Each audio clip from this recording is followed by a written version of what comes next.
যতদিন না মনে হয় আমি আপনাকে ভালোবাসি ততদিন। মায়া আমার কথা শুনে মন খারাপ করলো। হয়তো আশা করেছিল আমি ওর প্রপোজ অ্যাকসেপ্ট করব, কিন্তু ওর প্রপোজ অ্যাকসেপ্ট করলে রিমি আমাকে আস্ত রাখবে না, আর রিমির প্রপোজ অ্যাকসেপ্ট করলে মায়াও আমাকে ছাড়বে না। ওহ, কি যে বিপদে পড়ছি। আমি আরো অনেক কিছু ভাবছিলাম, তখন মায়ের ডাকে চিন্তার অবসান ঘটলো। তাকিয়ে দেখি মায়ের হাতে একটা খোসা ছাড়ানো কমলা। ওটা আমাদেরকে বাড়িয়ে দিয়ে বলল, এতক্ষণ ধরে এসেছো, অথচ তোমাকে কিছুই খাওয়াতে পারিনি। এখন কমলাটা খেয়ে নাও। আমার ক্ষুধা নেই, আপনি খান। মায়া বলল। আমার কাছে এগিয়ে এসে বসো।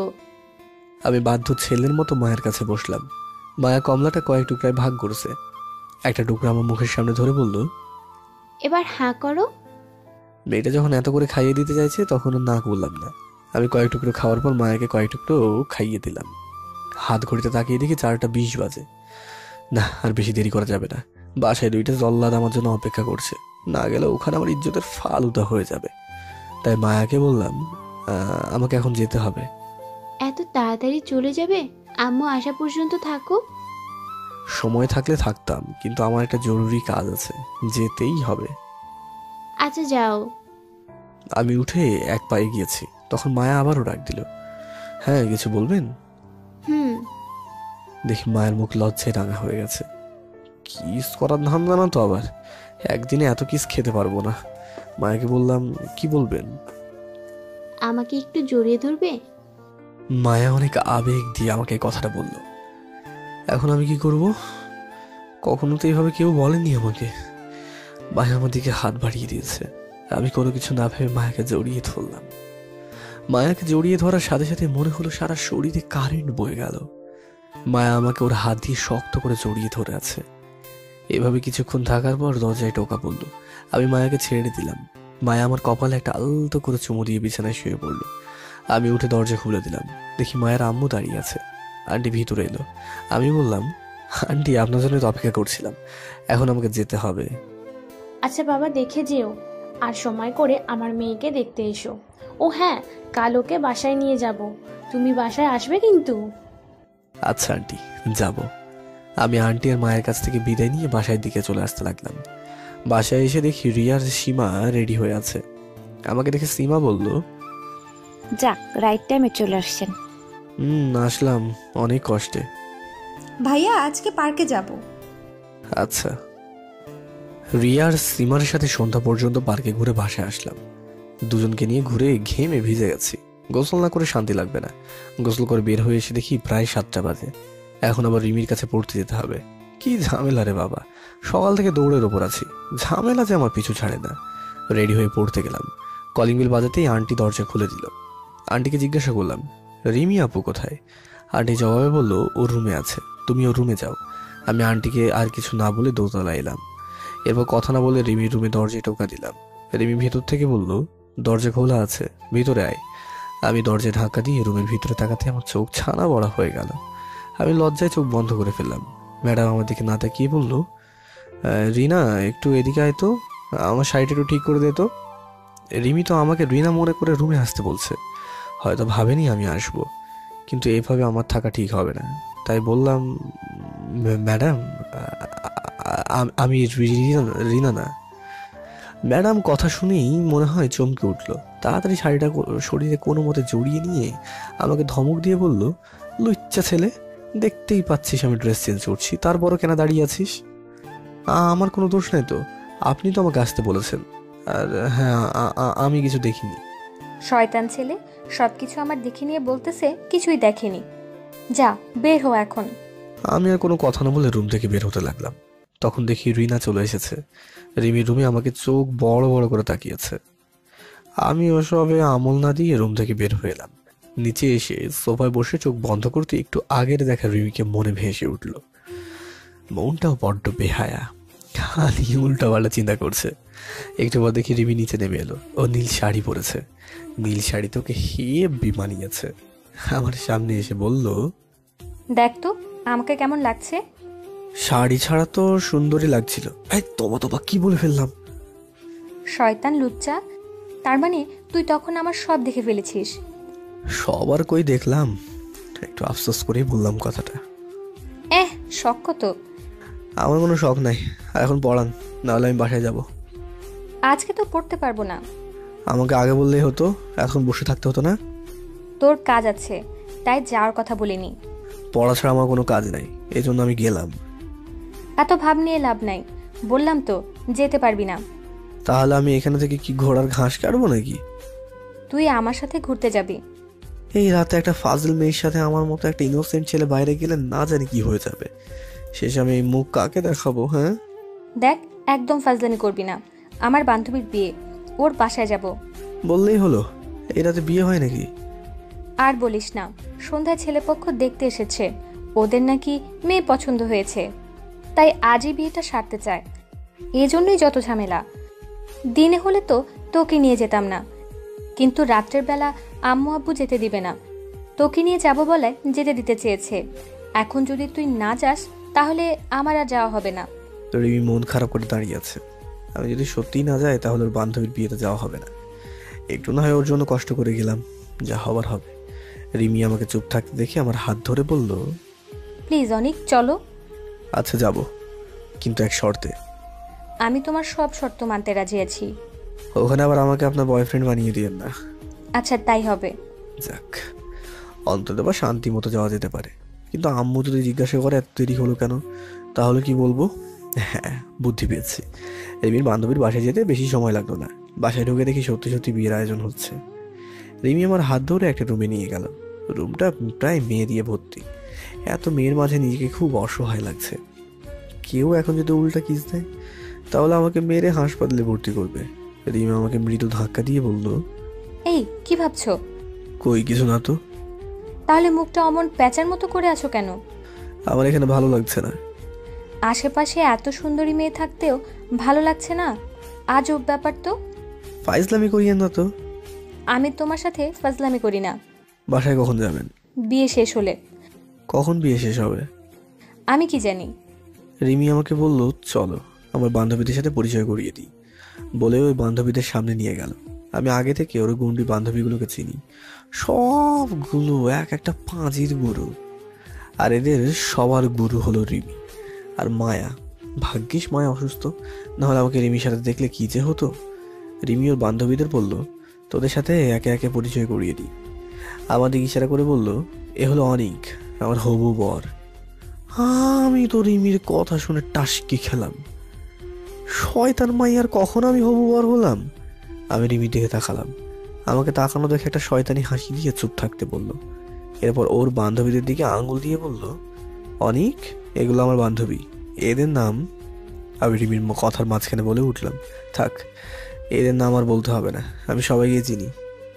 বাহ রিমি, তোর হবু বর দেখছে অনেক অ্যাডভান্স, একবার দেখেই মনে রাখছে। আরেকটা মেয়ে বলল, রিমি, এত ছেলে রেখে তুই এই পিচ্ছিটাকে কেন বিয়ে করবি? আমার মাথায় আসছে না। কারণ আমি ওকে ভালোবাসি, আর আমি আমার ভালোবাসা হারাতে পারবো না।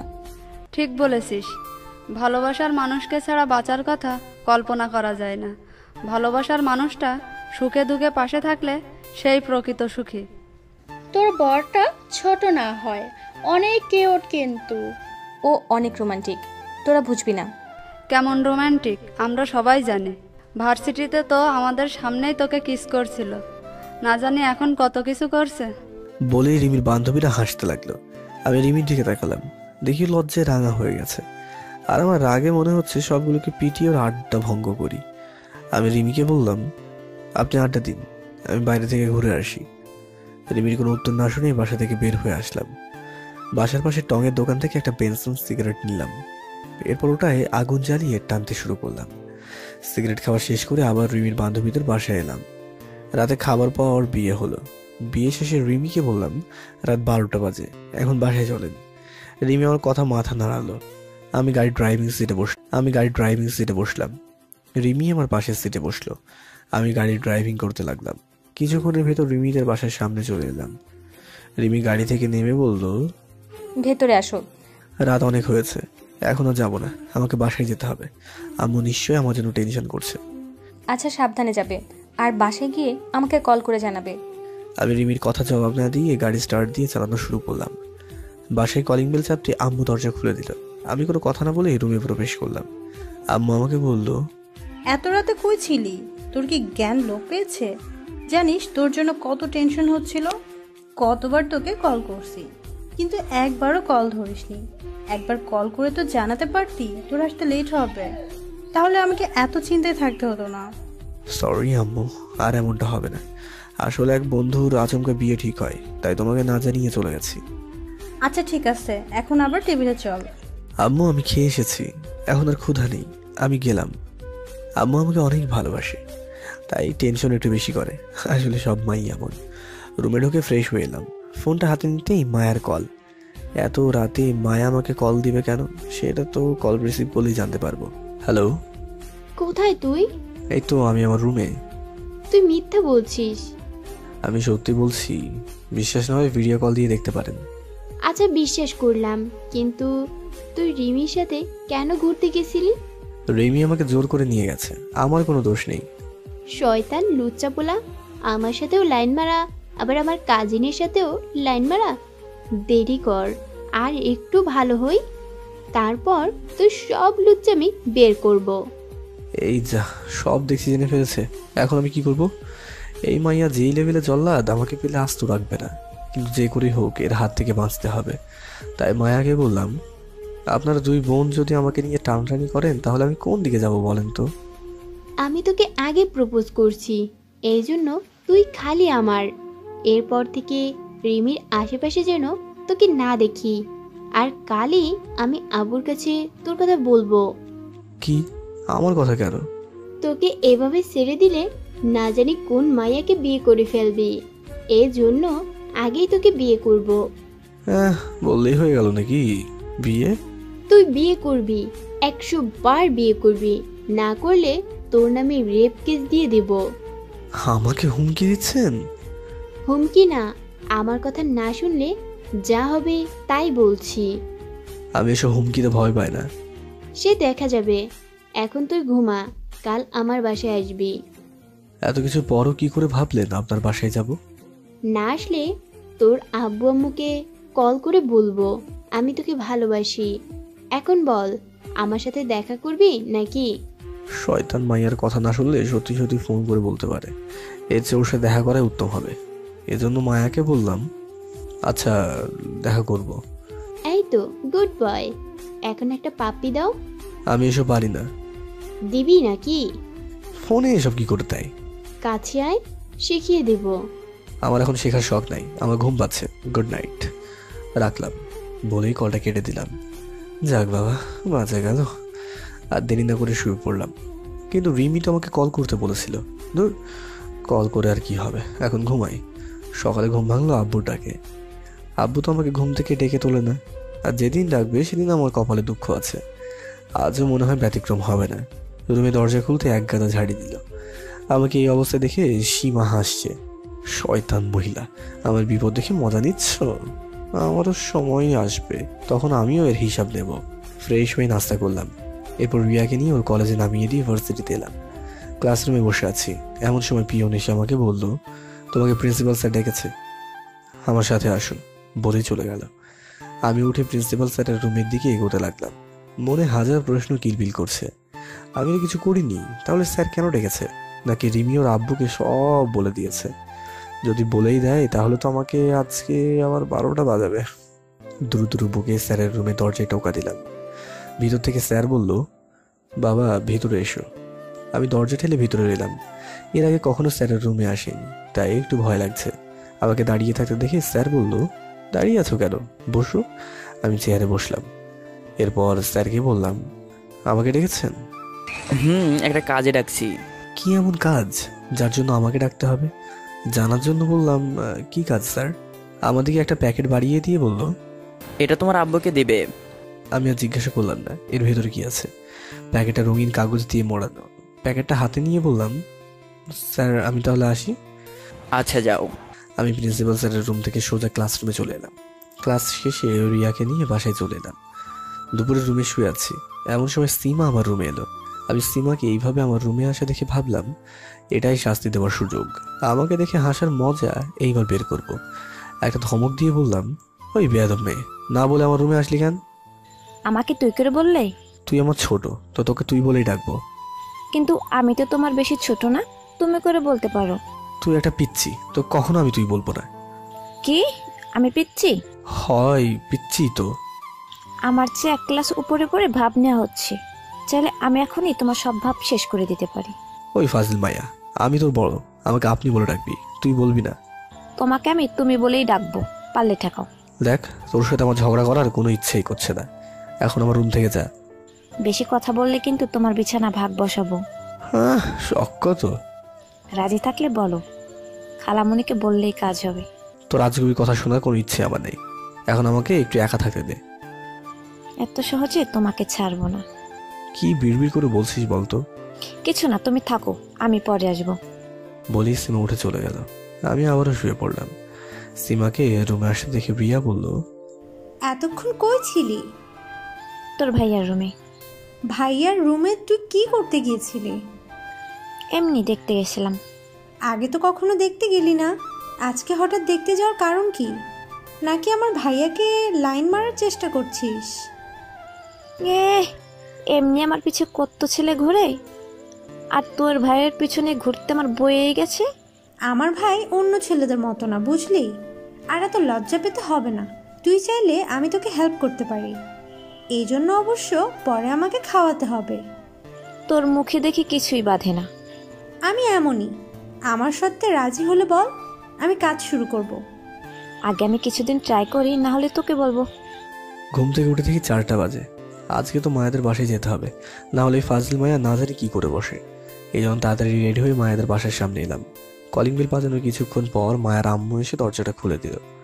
আমাকে দেখে আন্টি বলল, আসো বাবা, ভেতরে আসো। আন্টি কেমন আছেন? এই তো আল্লাহমুদ্দিল্লাহ, তুমি? আলহামদুলিল্লাহ ভালোই। মায়া আপু কেমন আছে? মোটামুটি ভালোই আছে। আসো, আমি তোমাকে রুমে নিয়ে যাই। আন্টি, আপনাকে কষ্ট করতে হবে না, আপনি শুধু বলেন কোন রুমে থাকে। দোতলা সিঁড়ি দিয়ে উঠে হাতের ডান হাতের রুমটা মায়ার। আচ্ছা আন্টি। সিঁড়ি বেয়ে দোতলায় উঠে মায়ের রুমের সামনে দাঁড়ালাম। দরজা হালকা খোলা আছে, আমি দরজার ঠেলে ভিতরে প্রবেশ করলাম। সুন্দর গোছানো একটা রুম। আমাকে দেখে মায়ের মুখটা উজ্জ্বল হয়ে গেল। আমাদেরকে একটা মিষ্টি হাসি দিয়ে বলল, জানতাম তুমি আসবে। ওইভাবে ব্ল্যাকমেল করলে যে কেউই আসবে। সরি বাবু, ওভাবে বলার জন্য মাপ চাচ্ছি। আসলে ওভাবে না বললে তুমি আসতে না। It's okay. দাঁড়িয়ে আছো কেন, বসো। মায়ের রুমে 2টো চেয়ার, আমি একটা টেনে নিয়ে ওটাই বসলাম। একটু পর আন্টি রুমে এলো, হাতে একটা ট্রের উপর মিষ্টি, বিস্কুট, আপেল, কমলা, শরবত আছে। আন্টির ট্রেটা খাটের উপর রেখে বলল, নাও বাবা, হালকা নাস্তা করো। আরে আন্টি, এইসব আবার কেন আনতে গেলেন? তুমি প্রথম আমাদের বাসায় এলে, খালি মুখে ফিরবে, এটা কি মানায়? আচ্ছা তুমি খাও, আমি যাই। আন্টি চলে গেল। মায়া শোয়া থেকে খাটে হেলান দিয়ে বসলো। এরপর বলল, নাও বাবু, খাও।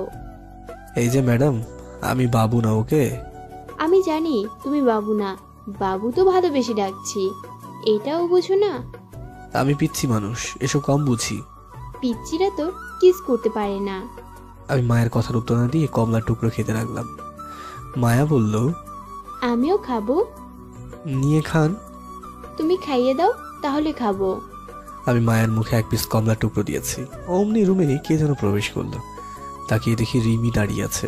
রিমি আমার দিকে কটমট করে তাকিয়ে আছে, মনে হচ্ছে লাল চোখ দিয়ে আমাকে জ্বালিয়ে দেবে। আমি মায়ের দিকে তাকালাম, দেখিও শান্ত মনে কমলা খাচ্ছে। মায়া 1 পিস আমার মুখের সামনে ধরে বলল, না বাবু, এবার তুমি খাও। দুপাশে 2টা বাঘিনী, আর মাঝখানে আমি এক অসহায় মানুষ। এখন আমার কি হবে? অনেক, তোকে না এখানে আসতে বারণ করেছি, তারপরও কেন আসছিস? অনেক আমাকে ভালোবাসে, এই জন্য এখানে এসেছে। শয়তান মাইয়া বলল কি? এখন আমি কি বলবো? মায়ের কথা শুনে রিমি এসে আমার গলা টিপে ধরে বলল, বল, তুই মায়াকে না আমাকে ভালোবাসিস? আরে করছেন কি? আমি তো মরে যাব।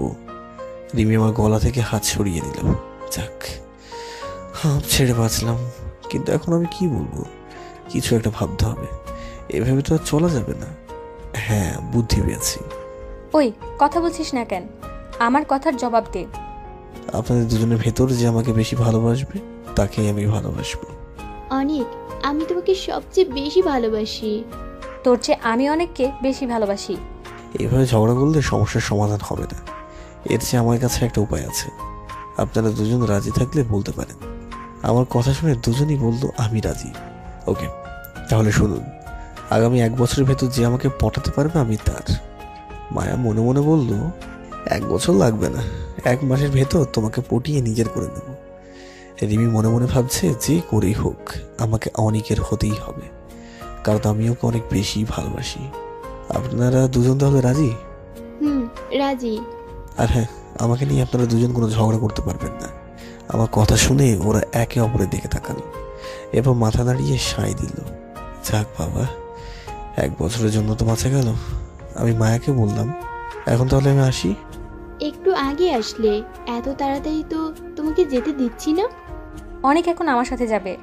গতকাল রাতেও তোর সাথে 12টা পর্যন্ত ছিল, আমি কিছু বলছি? আর এখন একটু আমার সাথে থাকলে তোর সমস্যা কোথায়? নাকি নিজের ভালোবাসার উপর কনফিডেন্স নাই? দেখা যাবে কার কনফিডেন্স কেমন।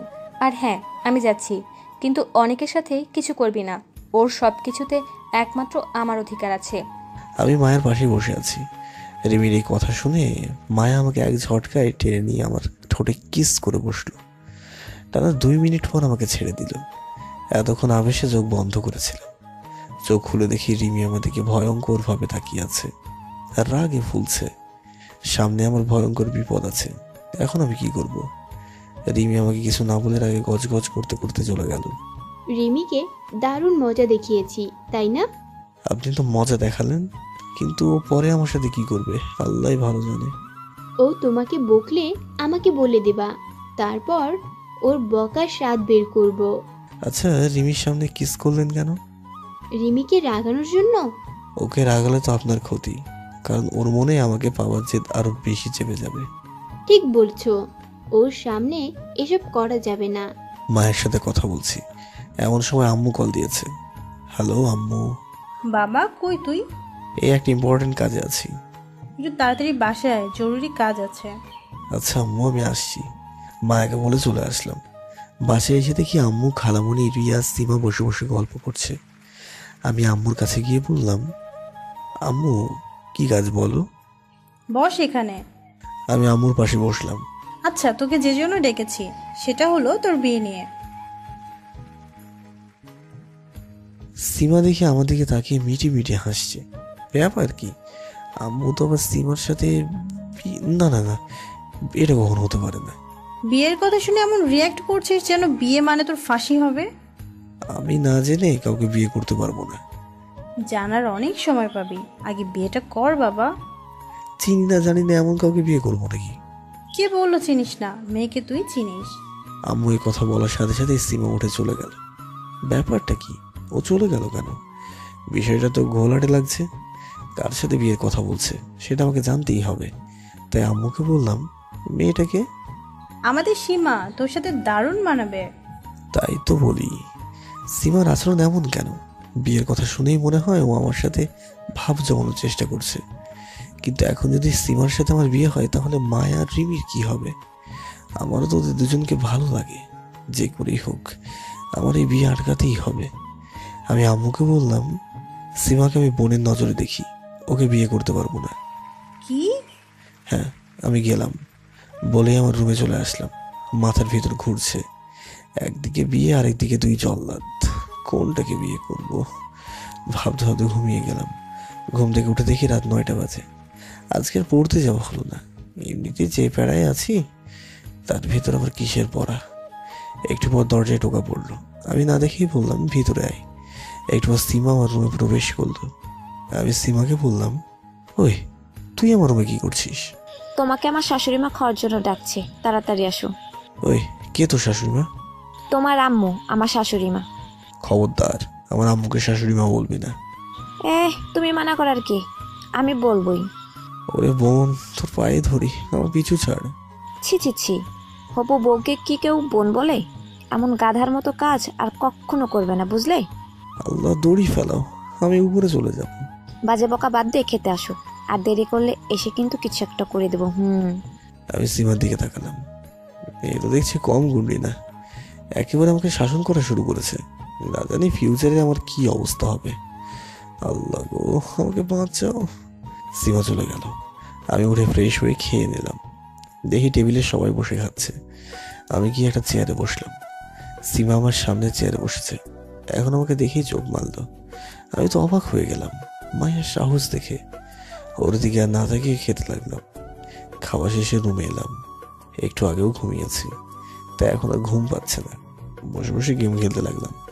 সকালে উঠে ফ্রেশ হয়ে রুমে এসে দেখি সীমা আমার বিছানায় শুয়ে আছে।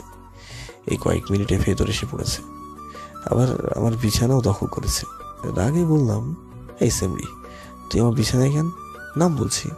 কয়েকদিন পর এটা আমার বিছানা হবে, তাই আগের থেকে থাকার একটু অভ্যাস করছি। তুমি আসো আর আমার পাশে শুয়ে পড়ো, দেখি কেমন ফিলিংস লাগে। তোর ফিলিংসে 12টা বাজাবো। নাম বলছি। সীমা আমার কথা না শুনে আরো আরাম করে শুয়ে রইল। ইচ্ছে হচ্ছে কষে একটা লাগিয়ে দিই, কিন্তু খালামণি রাগ করবে, সেই জন্য মারতে পারছি না। আমি বিছানার কাছে এসে সীমার হাত ধরে টান দিলাম। ও আমার টান দেওয়ার সাথে সাথে উঠে এসে আমাকে জড়িয়ে ধরল। ওই, কি করছিস? ছাড় বলছি। এই, তোমাকে এত জোরে ধরে রাখতে এত ভালো লাগে কেন? লুচু মাইয়া, ছাড় আমাকে, সুরসুরি লাগছে। ছাড়বো না বলে আরো শক্ত করে জড়িয়ে ধরলো। এভাবে একটা যুবতী মেয়ে বুকের সাথে থাকলে নিজেকে কন্ট্রোল করা যায় না। আমারও অবস্থা তেমনই হয়ে যাচ্ছে। এখনই কিছু না করলে উল্টোপাল্টা কিছু হয়ে যেতে পারে। তখন আমার কপালে কি হবে আল্লাহই ভালো জানে। সিমা আমার কানের কাছে মুখ নিয়ে এসে বলল, ভালো লাগে না আমাকে? আমি আর দেরি না করে সীমাকে এক ধাক্কায় বিছানায় ফেলে দিলাম। এরপর আমি রুম থেকে বের হয়ে এলাম। সীমা রুম থেকে বেরোনোর পর রুমে আসলাম। শয়তান মেয়েটাকে কি করে পিছু ছাড়াই, মাথায় কোনো কিছু ঢুকছে না। নাস্তা করে রেডি হয়ে ভার্সিটি এলাম। এখানে এসেও শান্তি নেই। রিমি দেখি আমার হারামে বন্ধুদের সাথে বসে আছে।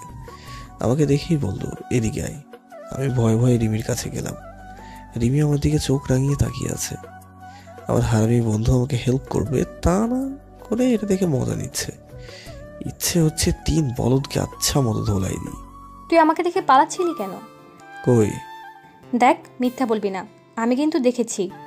এই মায়ের কাছে মিথ্যাও বলা যায় না, বললেও ধরে ফেলে। আমি কথা ঘোরানোর জন্য বললাম, ডাকলেন কেন? আমি কি তোকে ডাকতে পারি না? তা পারেন, কিন্তু আমার এখন ক্লাস আছে। দেখ, একদম মিথ্যা বলবি না। তোর ক্লাস শুরু হতে এখন 40 মিনিট দেরি আছে। ও, ভুলে গেছিলাম। আমাকে দেখলেই সব ভুলে যাওয়া, তাই না? তোর এই ভোলা রোগ কি করে ভালো করতে হয় তা আমার ভালো করে জানা আছে। এখন শুধু ওষুধ দেওয়ার পালা। আমি কিছু না বলে চুপ করে দাঁড়িয়ে আছি। রিমি উঠে বলল, অনেক, আমার সাথে আয়, কথা আছে। দূর, এখন আবার কি কথা বলবে? ভাল লাগে না, কিন্তু 1 বছর তো ওদেরকে সহ্য করতেই হবে। আমি রিমির পিছু পিছু যেতে লাগলাম। রিমি ফাঁকা জায়গায় গিয়ে দাঁড়ালো, এরপর ঘাসের উপর বসে পড়লো। আমিও রিমির পাশে বসলাম। রিমি চুপ করে আছে। আমি রিমির দিকে তাকালাম, দেখে মনে হচ্ছে এখনো রেগে আছে।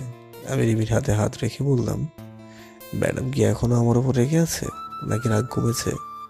রিমি শান্ত দৃষ্টিতে আমার দিকে তাকালো। এভাবে তাকিয়ে থাকলে রিমিকে অনেক মায়াবী লাগে। ও চোখে জাদুতে পড়ে যেতে হয়, কিন্তু এ চোখে জাদুতে পড়লে আমার কপালে দুঃখ আছে। একটু পর রিমি বলল, তুই এত লুচ্চা কেন? ছি ম্যাডাম, এসব কি বলেন? আমি ঠিকই বলছি, তুই আমার সামনে মায়াকে কিস করলি। ম্যাডাম, আপনি ভুল দেখেছেন, আমি কিস করিনি।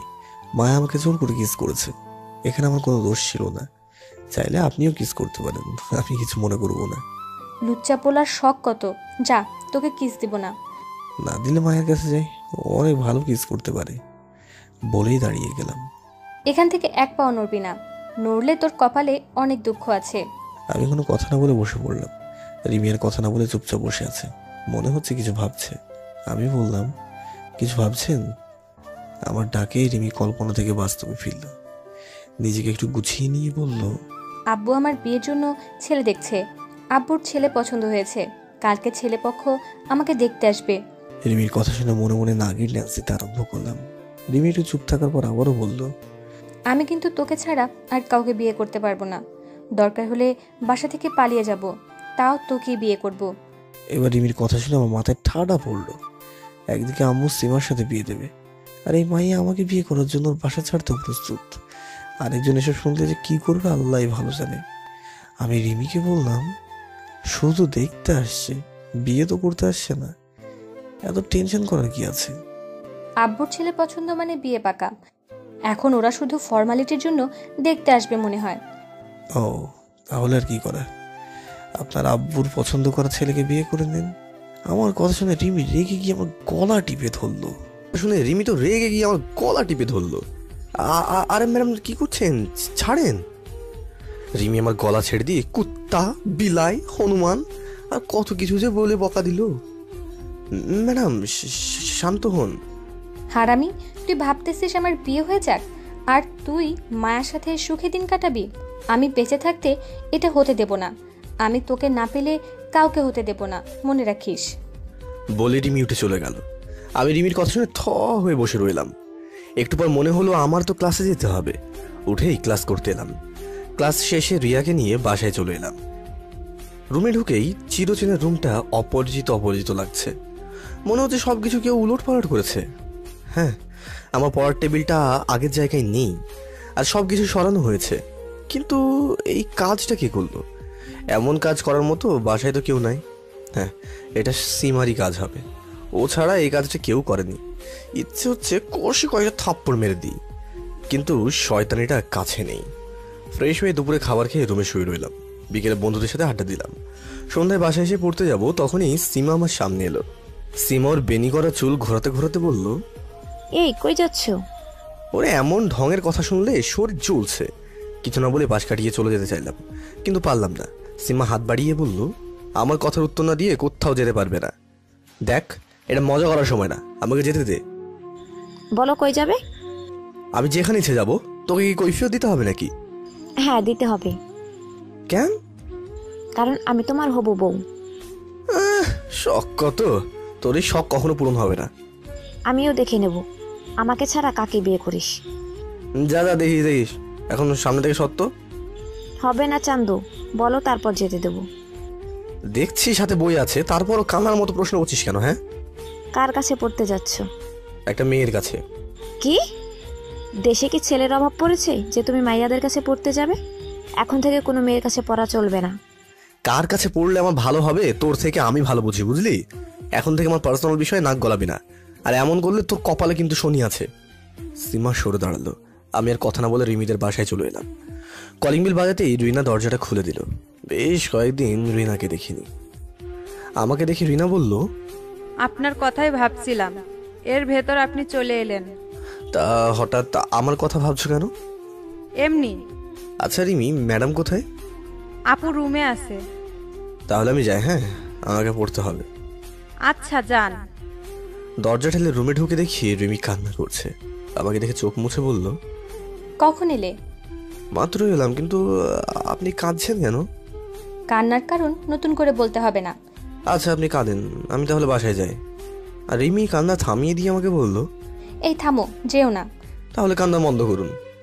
আচ্ছা, কান্না করব না। আমি পড়ার টেবিলে বসলাম। রিমি এসে আমার সামনে চেয়ারে বসলো। রিমি চোখ লাল করে আছে, একটু আগে কান্না করে এমন বানিয়েছে। রিমি আমাকে কয়েকটা বিজনেস ম্যাথ করতে দিল। আমি সেগুলো মনোযোগ সহকারে করতে লাগলাম। ম্যাথ করা শেষে ওগুলো রিমির দিকে এগিয়ে দিলাম। তাকিয়ে দেখি রিমি আমার দিকে এক দৃষ্টিতে তাকিয়ে আছে। আমি একটু কাশি দিলাম। রিমি বাস্তবে ফিরল। রিমিকে বললাম, নিন, অঙ্ক করা শেষ তো?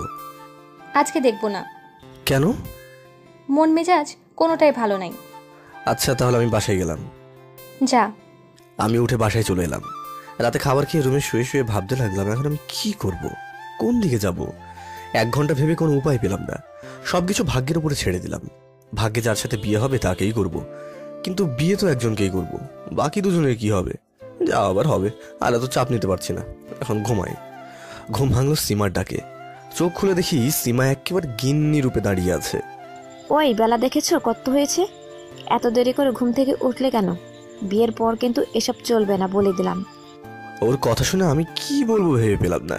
সীমা আবার বলল, এভাবে তাকিয়ে না থেকে ওঠো বলছি। আমি কোনো কথা না বলে ওয়াশরুমে ঢুকে গেলাম। ফ্রেশ হয়ে বের হয়ে দেখি সীমা রুম থেকে চলে গেছে। যাক, আল্লাহ বাঁচাইছে। নাস্তা করে ভার্সিটি এলাম। আজকে শান্তিমতো ক্লাস করলাম, কারণ রিমি আজকে আসেনি। আর মায়া তো বেডেই আছে। ক্লাস শেষে বের হতেই মায়া কল দিল। ভাবলাম কলটা রিসিভ করবো না, কিন্তু না ধরলে বা পরে ঝাড়ি দেবে, তাই ধরলাম। হ্যালো, বলেন। আমাকে তো ভুলে গেছো। আরে না না। তাহলে একবারও দেখতে এলে না, আবার কলও দাও না। আসলে একটু বিজি আছি। তোমার আর আমার জন্য একটা গুড নিউজ আছে। কি? রিমিকে তো আজ দেখতে আসছিল। ছেলের তো মেয়ে পছন্দ হয়েছে, তার মানে রিমির বিয়ে আর কেউ আটকাতে পারবে না। আর আমার পথের কাঁটাও দূর হয়ে গেল। আমি অবাক হওয়ার ভান করে বললাম, তাই? আজকে একটু আসো না, তোমাকে দেখতে মন চাচ্ছে। আজকে তো আসা সম্ভব না, কাল যাব। কালকেরটা কাল দেখা যাবে, আজকে তুমি আসো। না আসলে আমি কিন্তু কিছু একটা করে বসবো। যা ইচ্ছে করেন, আমি আজকে যেতে পারবো না বলেই কলটা কেটে দিলাম। সব সময় একরকম ভাল লাগে না। একটু পর ফোনে টুং করে শব্দ হলো। ফোন বের করে দেখি মায়া SMS দিয়েছে। ওপেন করে দেখি শয়তান মাইয়া হাতটা কেটে ফটো তুলে আমাকে দিয়েছে, আর লিখেছে বিকেলে না এলে আরো হাত কাটবো। আল্লাহ রে আল্লাহ, কি বিপদে পড়লাম। এখন কি যে করি? আগে বাসায় যাই, তাও যা করার করা যাবে। বাসায় এসে একটা ঘুম দিলাম। ঘুম থেকে উঠে দেখি 3টা বাজে। বিছানা থেকে উঠে গোসল করে খেলাম। সীমাকে দেখছি না তো, হয়তো রিয়ার সাথে গল্প করছে। এই সুযোগে কেটে পড়া ভালো। রেডি হয়ে গাড়ি নিয়ে মায়েদের বাসায় চলে এলাম। আমাকে দেখে আন্টি বলল, যাক বাবা, তুমি এসেছো। আমার পাগলি মেয়েকে আমি সামলাতে পারছি না। দেখো গিয়ে হাত কেটে কি করেছে, তুমি একটু ওকে বোঝাও। আচ্ছা আন্টি, আমি দেখছি কি করতে পারি। বাট উনি কোথায় আছে? ও রুমে। আচ্ছা। আমি মায়ের রুমে ঢুকে দেখি সবকিছু এলোমেলো হয়ে আছে, মানে মায়াই এগুলো করেছে। আমাকে দেখে মায়া বলল, তুই তো আসবি না, তাহলে এলি কেন? আরে আসলেও দোষ, না আসলেও দোষ, থাকেন তো আপনি, আমি গেলাম। ওই যে দেখ কি করি। কি করবেন? আরো হাত কাটবো। থাপ্পড় চেনেন? থাপ্পড় হুম। না খেতে চাইলে চুপ করে থাকেন। আরেকবার যদি শুনছি হাত কাটছেন, তাহলে এক একটা দাগের জন্য 2টা করে থাপ্পড় খাবেন। মায় আমার কথা শুনে চোখ বড় বড় করে তাকিয়েছে। অবাক হয়ে আমাকে বলল, আমাকে নিয়ে তুমি ভাবো, তার মানে তুমি আমাকেই ভালোবাসো। বলেই বিছানা থেকে উঠে এসে আমাকে জড়িয়ে ধরলো। বাসার ভেতরে সব কি করছেন? ছাড়েন, আপনার আম্মু দেখলে কি ভাববে? যা ভাবার ভাববে, আম্মুকেও আমি ভয় পাই না। আমি আর কোনো কথা না বলে জোর করে মায়ার থেকে নিজেকে ছাড়িয়ে নিলাম। মায়া দাঁড়িয়ে আছে। এমন করলি কেন? আমাকে কি তোমার ভালো লাগে না? কথা আসা সেটা না, এখন এসব না করলে হয় না। না, তোমাকে ছাড়তে ইচ্ছা করছে না। তুমি বলো আমি কি করব? আমি জানি না। কি জানো? আমাকে যেতে হবে। এলে 10 মিনিটও হলো না, এত তাড়াতাড়ি কেন?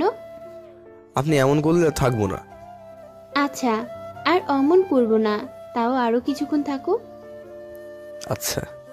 মায়ের রুমে পায়চারি করছে। আমি বললাম, ভালো হলেন কখন? গতকাল। ও আচ্ছা, ভালো। চলো বাইরে থেকে ঘুরে আসি। আপনি এখন অসুস্থ, আর কিছুদিন পরে যাব। না, আজই যাব। এমন জোরাজোরি করে লাভ হবে না, আজকে যাব না। আজকে না গেলে কালকে নিয়ে যেতেই হবে। আচ্ছা, কাল নিয়ে যাব। এখন আপনি শুয়ে রেস্ট নেন। আচ্ছা, রেস্ট নিতেছি, কিন্তু তুমি আমাকে আপনি করে বলো কেন? তুমি করে বলবে এখন থেকে। তাছাড়া আমাদের বিয়ের পর তুমি আমাকে আপনি বললে লোকজন শুনলে কি ভাববে? মায়ার কথা শুনে আমার মুখ হাঁ হয়ে গেল। মাইয়া দেখছি 1 বছর আগের ফিউচার ভেবে রেখেছে। এমন আমার কপাল হলে দুঃখের শেষ থাকবে না। একটু ভেবে মায়াকে বললাম, আপনি আমার বড়, তাই এখন আপনি বলি, আর ফিউচারেরটা ফিউচারে দেখা যাবে। আমি টপিক চেঞ্জ করার জন্য বললাম, আচ্ছা আপনার হাতটা দেখি কতটুকু কেটেছেন। মায়া তার ডান হাতটা আমাদেরকে এগিয়ে দিল। হাতে ব্যান্ডেজ করা আছে, এই জন্য কতটুকু কেটেছে দেখতে পেলাম না। একটু পর মায়াকে বললাম, আচ্ছা শোনেন, এরপরে থেকে এমন পাগলামি আর করবেন না। তুমি আমার কথা না শুনলে 100 বার এমন করব। আমি কখন আপনার কথা শুনলাম না? শোনো, কিন্তু দেরিতে। আচ্ছা ঠিক আছে, আর এমন হবে না। মায়ের সাথে বিকাল 5টা পর্যন্ত গল্প করে বাসায় আসলাম। আসার আগে মায়া তো আবার জড়িয়ে ধরতে লাগছিল, কিন্তু আন্টি সাথে তা করতে পারেনি। বাকি টাইম ছাদে কাটালাম। এরপর রিমির কাছে পড়তে গেলাম। কলিং বিল বাজাতে রিনা দরজাটা খুলে দিল। রিনাকে আজকে অনেক উৎফুল্ল লাগছে, তাই ওকে জিজ্ঞাসা করলাম, কি ব্যাপার আজকে তোমাকে খুশি খুশি লাগছে, ব্যাপারটা কি জানতে পারি? রিনা একটু আমার কাছে এগিয়ে এলো, তারপর আস্তে আস্তে বলল, ব্যাপারটা সিক্রেট, তবে আপনাকে বলা যাবে। তাহলে বলো। আপুর বিয়ে। রিমির বিয়ের কথা শুনে বুকের বাঁ পাশে কেমন যেন করে উঠল। তাহলে কি আমি নিজের অজান্তে রিমিকে ভালোবেসে ফেলছি না তো? না না, এ হতে পারে না। আমি এখন কাউকে ভালোবাসতে পারবো না, কিন্তু বেহায়া মন তো আমার কথা শুনবে না। এদিকে আমি ভাবছি, আর অপরদিকে রিনা আমাকে থ হয়ে দাঁড়িয়ে থাকতে দেখে বলল, চমকে গেলেন মনে হয়। বাট বিয়ে তো আনন্দের বিষয়, এটা সিক্রেটের কি হলো? আমি যে আপনাকে বলছি, এটা আপু জানলে আমাকে বকবে। সিক্রেট এজন্য বলছি। ও আচ্ছা, তোমার আপু কি আমাকে পড়াবে নাকি আমি যাব? সেটা আপুই ভালো জানে, ওকে গিয়ে জিজ্ঞাসা করেন। আমি আর কথা না বলে রিমির রুমের সামনে এলাম। দরজায় চাপ দিয়ে দেখি ভিতর থেকে আটকানো। আমি দরজায় কড়া দিই, গেটটায় টোকা দিলাম। একটু পর ভেতর থেকে আওয়াজ এলো, দেখ রিনা, মুড ভালো নেই, আমাকে ডিস্টার্ব করবি না। আমি তাকে বললাম, ম্যাডাম আমি রিনা না, অনেক আমি। একটু পর রিমি দরজা খুলে দিয়ে আমাকে জড়িয়ে ধরে কান্না করতে লাগলো। আরে ম্যাডাম ছাড়ুন, কেউ দেখে ফেলবে তো। রিমি আমাকে না ছেড়ে দিয়ে আরো শক্ত করে জড়িয়ে ধরলো। এভাবে রুমের বাইরে আমাকে জড়িয়ে ধরা দেখলে তো মান সম্মান সব যাবে, কিছু একটা করতে হবে। আমি জোর করে রিমি থেকে নিজেকে ছাড়িয়ে নিলাম।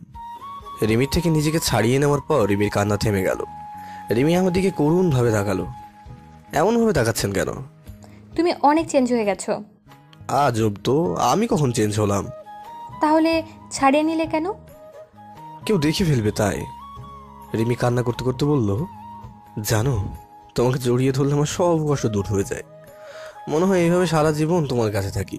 প্লিজ অনেক আমাকে এখান থেকে নিয়ে যাও, আমি তোমাকে অনেক ভালোবাসি, তোমাকে ছাড়া তো আমি বাঁচবো না।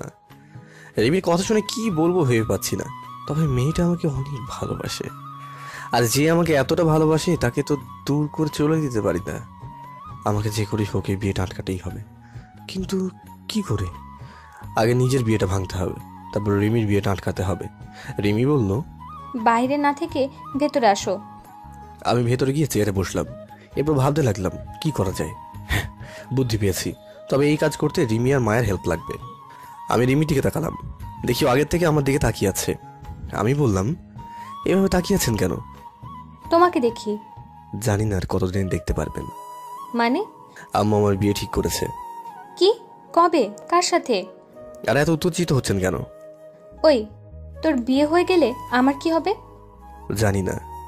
আন্টিকে বল তুই এই বিয়ে করবি না। বলেছি, কাজ হয়নি। তাহলে কিছু একটা করে বিয়ে ভেঙে দে। চেষ্টা করেছি, কিন্তু সে মেয়ে আমার পিছুই ছাড়ে না। তাহলে এখন উপায় কি? এখন একটা উপায় আছে, সেজন্য আপনাদের দুজনের হেল্প লাগবে। আচ্ছা, আমি মায়াকে ফোন করে আসতে বলি। বলেন। রিমি মায়াকে ফোন করে আসতে বলল। 10 মিনিটের ভিতরে মায়া চলে এলো। আমাকে আর রিমিকে একসাথে বসে থাকতে দেখে বলল, বাহ, এগুলো দেখানোর জন্য আমাকে ডেকে আনলি? আরে ম্যাডাম এত রাগ করছেন কেন? কাজ আছে তাই আসতে বললাম। কি কাজ? এরপর মায়াকে সবকিছুই খুলে বললাম। আমার বিয়ের কথা শুনে মায়া তো হেব্বি রেগে গেল। আমার গলা টিপে বলল, তুই শুধু আমার, অন্য কারো হওয়ার চেষ্টা করলে আগে তোকে মারবো, তারপর নিজেকে শেষ করব। ওই, অনেকের গলা ছাড়, না হলে কিন্তু আমি তোর চুল টেনে ছিঁড়ে ফেলবো। মায়া আমার গলা থেকে হাতটা সরিয়ে নিয়ে বলল, কি বললি? তুই আমার চুল ছিঁড়বি? আয় দেখি তোর শরীরে কেমন জোর। তোর মতো মায়াকে আমি অনায়াসে মেরে বালি চাপা দিতে পারি, কিন্তু তুই বেঁচে গেলি আমার চাচার মেয়ের জন্য। কোথাকার কোন পালোয়ান আইছে যে কিনা আমাকে মেরে বালি চাপা দেবে? দুজনের এমন ঝগড়া চলতে থাকলে তো দুজনকে যে জন্য একসাথে করেছি তার কিছুই হবে না। আগে তাদের ঝগড়া থামাতে হবে। তাই বললাম, আপনারা ঝগড়া না থামালে কিন্তু আম্মুর পছন্দ করা মেয়েকে বিয়ে করব। আমার এমন কথা শুনে মায়া আর রিমি ঝগড়া থেমে গেল। এরপর দুজন ভয়ঙ্কর রূপ নিয়ে আমার দিকে তাকালো। দুজনের চাহনি দেখে ভয় পেয়ে গেলাম। এত ডেঞ্জারাস রূপে এই দুজনকে আগে কখনো দেখিনি। রিমি মায়াকে বলল, এই দাঁড়িয়েছিস কেন? হ্যাঁ শুনছি, আমরা এতদিন ধরে ওর পিছে ঘুরছি, আমাদের ভেতর বিয়ে না করে অন্য মেয়েকে বিয়ে করবে। ওর সাহস একটু বেড়ে গেছে। চল দুজন মিলে কয়েকটা লাগিয়ে দেই, তাহলে আমাদের ভিতর বিয়ে করা ছাড়া অন্য কোথাও বিয়ে করার কথা কল্পনাও করতে পারবে না। হ্যাঁ ঠিক বলছিস, চল কেলানি দেওয়া শুরু করি। দুজন যেভাবে আমার উপর রেগে আছে, যদি এখন মারা শুরু করে তাহলে কমপক্ষে 7 দিন হসপিটালে কাটাতে হবে। তাই ওদেরকে থামানোর জন্য বললাম, আরে দুজনে থামেন তো, আর এত রাখছেন কেন? আপনাদের ঝগড়া বন্ধ করার জন্য ওটা বলেছি। আর দেখছি আপনারা সত্যি সত্যি ভাবছেন। বেঁচে গেলি। আপনারা দুজন একটু চুপ করেন, আমার মাথায় একটা প্ল্যান আছে। বলো বাবু, তোমার প্ল্যান কি? ওই তুই আমার সামনে আমার অনেককে বাবু বললি কেন? তোর তো বিয়ে হয়ে যাবে, আমি তখন অনেককে বিয়ে করব, আর তুই তখন আমার সামনে অনেককে দুলাভাই বলবি, কেমন? হ্যালো বন্ধুরা, পরবর্তী পার্ট খুব তাড়াতাড়ি আসবে, তো সবাই অপেক্ষায় থাকো। আর চ্যানেলটি যারা এখনো সাবস্ক্রাইব করোনি তারা পরবর্তী পার্ট দেখার জন্য চ্যানেলটি সাবস্ক্রাইব করে রেখো। ধন্যবাদ সবাইকে, আমাদের সাথেই থেকো।